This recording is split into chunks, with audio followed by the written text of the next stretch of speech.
इस साल के आखिरी में महाराष्ट्र विधानसभा चुनाव होने हैं। राजनीतिक पार्टियां अपनी तैयारी में जुट गई हैं। शरद चंद्र पवार वाली राष्ट्रीय कांग्रेस पार्टी के प्रमुख ने साफ कर दिया है कि उनकी पार्टी कांग्रेस और उद्धव ठाकरे के नेतृत्व वाली शिवसेना के साथ मिलकर महाराष्ट्र विधानसभा चुनाव लड़ेगी। शरद पवार ने एक प्रेस कॉन्फ्रेंस में कहा कि राज्य विधानसभा चुनाव में छोटे सहयोगियों के हितों की रक्षा करना महाराष्ट्र में प्रमुख विपक्षी दलों की नैतिक जिम्मेदारी है, जो 2024 के लोकसभा चुनाव में गठबंधन का हिस्सा थे।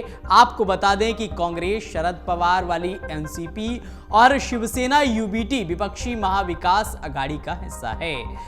ठाकरे के नेतृत्व वाली सरकार के गिरने के पहले नवंबर 2019 से जून 2022 तक महाविकास आघाड़ी राज्य में सत्ता में थे।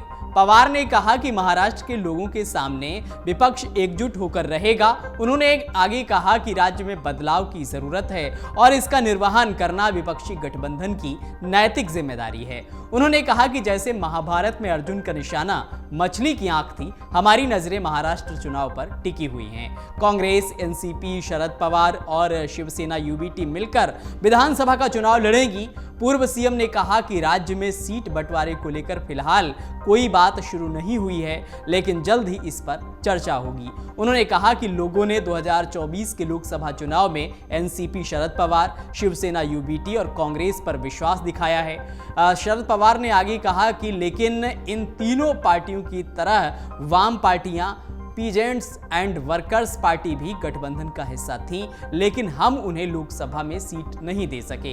इन दलों के हितों की रक्षा करना हमारी नैतिक जिम्मेदारी है, इसलिए उनके साथ राज्य विधानसभा चुनाव में आगे बढ़ने का प्रयास किया जाएगा। आपको बता दें कि शरद पवार ने एक दिन पहले शनिवार को आगामी विधानसभा चुनाव में मुख्यमंत्री का चेहरा घोषित करने की मांग को खारिज कर दिया था। उन्होंने कहा कि महाराष्ट्र में विपक्षी दलों के गठबंधन का महाविकास आघाड़ी का फॉर्मूला ही सामूहिक नेतृत्व है, ऐसे में मुख्यमंत्री का चेहरा घोषित नहीं किया जाएगा।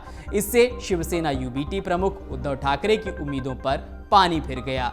शिवसेना यूबीटी के सांसद संजय राउत लगातार मांग कर रहे हैं कि अक्टूबर में होने वाले राज्य विधानसभा के चुनाव से पूर्व मुख्यमंत्री पद का चेहरा घोषित किया जाना चाहिए। राउत चाहते हैं कि पूर्व मुख्यमंत्री उद्धव ठाकरे को चेहरा बनाया जाए, क्योंकि बिना चेहरे के महाराष्ट्र में चुनाव लड़ना एमवीए के लिए खतरनाक होगा। लेकिन शरद पवार ने यह कहकर उनकी हवा निकाल दी कि कोई एक व्यक्ति हमारे मुख्यमंत्री पद का चेहरा नहीं बन सकता है। शरद पवार महाराष्ट्र में एमवीए के शिल्पकार माने जाते हैं। उन्होंने ही शिवसेना और कांग्रेस को एक साथ लाकर साल 2019 में राज्य में उद्धव ठाकरे को मुख्यमंत्री बनाने में अहम भूमिका निभाई थी। लोकसभा में अच्छे प्रदर्शन के बाद महाविकास आघाड़ी का आत्मबल बढ़ा है, इसलिए एमवीए के नेता दावा कर रहे हैं कि विधानसभा चुनाव में 280 में से 155 सीटों पर भाजपा हारी है। इन सीटों पर एमवीए विजयी होगी और राज्य में सरकार बनाएगी।